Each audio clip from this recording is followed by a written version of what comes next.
Heck of a weekend. It was a crazy weekend to say the least. I kind of said the story after the game a little bit. It was funny because all the kids were, pretty loose. We actually went out and warmed up for about a minute and a half, maybe 2 minutes, and then they took us off the field again. And so we're sitting in the locker room and everybody's kind of having a good time and laughing and just kind of being relaxed. And all of a sudden we started bringing in coaches' wives, and then the locker room got a little bit more intense. And then all of a sudden all the cheerleaders and dance team came in, and everybody was we were bringing boosters and different people and parents and stuff into the locker room. The players' tones kind of changed a little bit, and then the rain came. So no, it was a different way, to get prepared for a game. That's for sure. But I thought our guys did a fantastic job, though. Went and ate dinner that night, and then went right back to the hotel. The guys got in their rooms and woke up the next morning, and we just had a great focus. When we got up for pregame meal on Sunday morning, you could really see it that they were excited to play, and I had a great look. Nobody was tired. Everybody was really emotionally into it, and so I think that was what you saw when we got started. Focus on this team seems to be there right now, and getting that first LSC went out of the way has to be. Well, that's real important. We hammered that hard. Starting the season off right with you got to be 1-0 in conference, and so I thought the guys did a great job of buying into that. But really, the focus on the team right now is fantastic. I really like the edge the team has. What I really like, though, is when I'm watching them play. I watch them on tape. They're smiling. They're having a good time. They're enjoying what they're doing. They're really enjoying working hard. They're enjoying working with each other on all three phases of the game. So, I see a team that's really, really building. Now we're going to really see a good test. This is going to be one of those CSU Pueblo type, Azusa Pacific, probably more a CSU Pueblo type team. Coach Witten has those guys playing really, really physical up front. That group of old linemen are really going to get tested this week. They got a front four that is really, really active and physical. And on the other end, defensively, they're playing two different quarterbacks, and they were a little snake bit in that first game when they tried calling a timeout and snap a ball over a holder's head, and then they ended up kicking the field goal to beat them. And so this team's pretty focused that we're going to play. And so, it's not going to be a walk in the park by any sense of the imagination this coming weekend. The fact you brought us the majority, if not all, of the offensive line, what's your, how are you feeling about your unit right now? Well, I just, I really like that group. They're a group of guys that have been here in the program the whole time, and so they've grown up here. It's neat to see them kind of mature a little bit, around Austin Carson.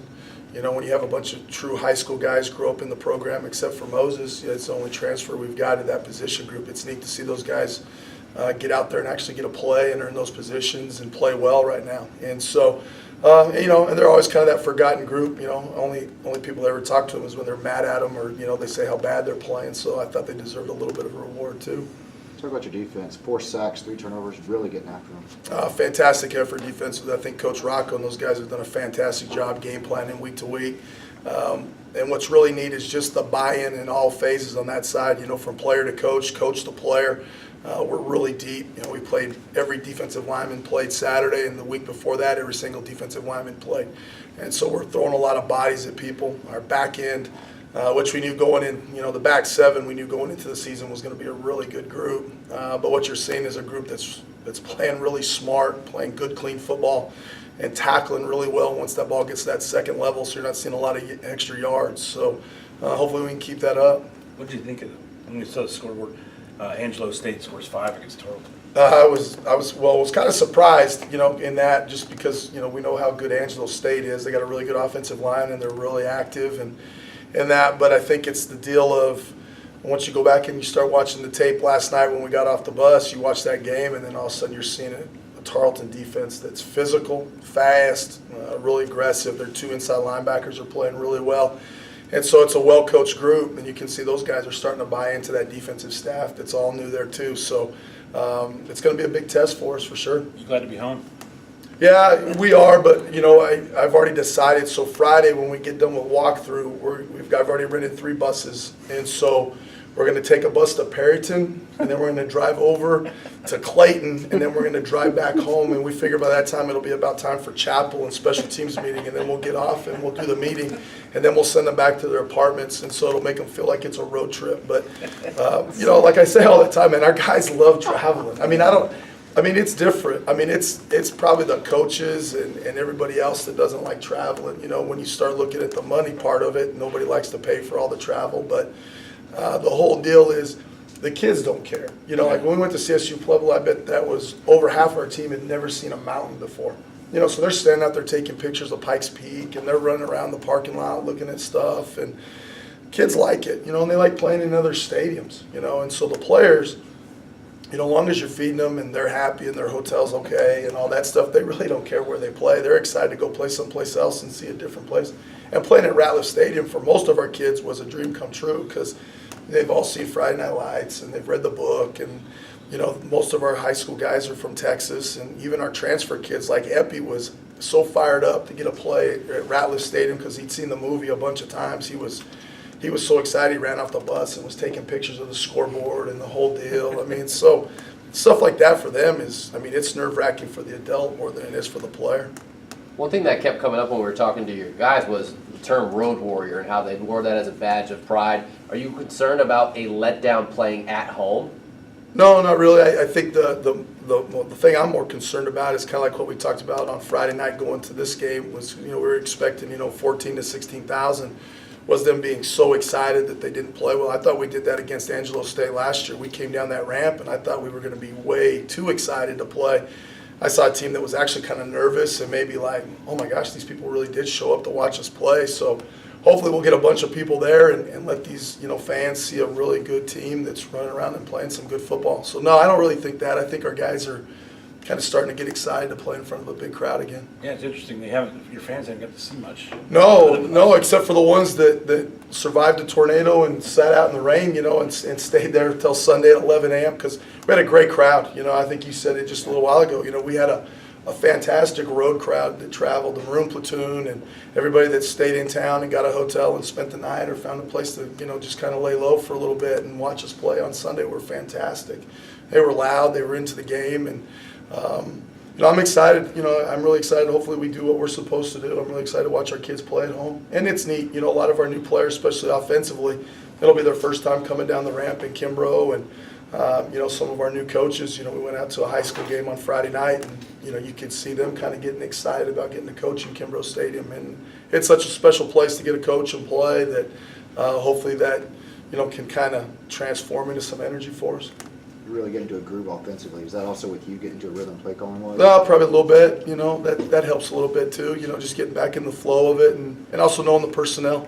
You know, who can do some certain things and who can't, and some matchups and stuff like that. I thought we found the last couple of weeks where we felt a little bit more comfortable. 9 catches for Jaquarius. Is he emerging as sort of a safety blanket for Ethan, you think? No, I think it was really more the matchup. You know, we missed probably Epi had, you know, 5 or 6 opportunities where he was targeted and we just missed him.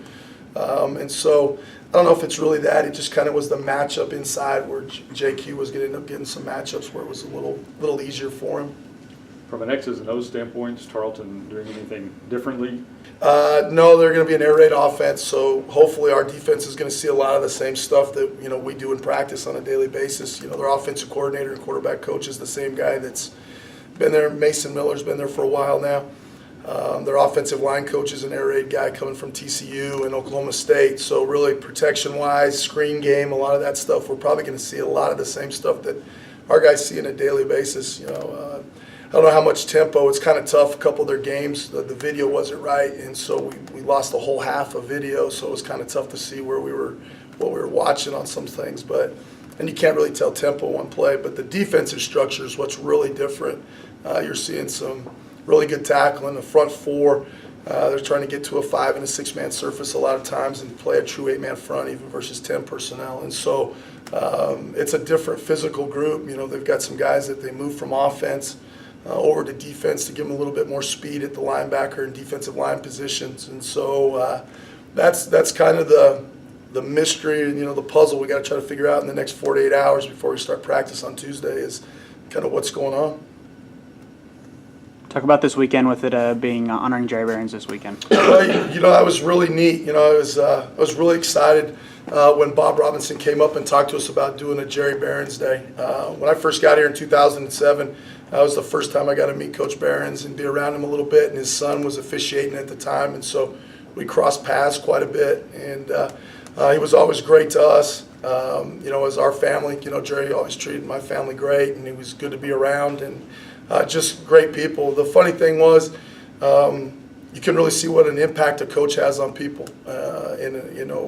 I've had probably 25 or 30 phone calls just wanting to know what's going on about Jerry Barron's game and what time to be here, and can they come out and practice and meet the team. And they were really excited that we wore Jerry's helmet, put his jersey number on the back of our helmets, and wearing the 75 and things like that. I think Jerry, one of his former guys, it's actually the head athletic trainer, equipment manager at Wyoming, said, not everybody always agreed or liked Jerry, but they loved playing for him and they loved being around him. And there was a lot of respect and things like that. And I think that's the whole thing, that not every player is going to like what you do when you coach them, but when they're done playing for you, if they know that you really cared about them and loved them, and that's what all these players have said about Coach Barron's. And so for us just to do something small like that for him and his family and all that, I think it's a really small thing for everything that he's done for us in West Texas A&M and just local high school athletics. Jerry wasn't just involved with us at WT. He was involved with everything from Lubbock and Midland, Odessa, and Permian all the way up, And so, he cared about this area and cared about the South Plains and high school athletics and sports in general. So it's, putting a helmet sticker is something that's really, really small for a guy like him.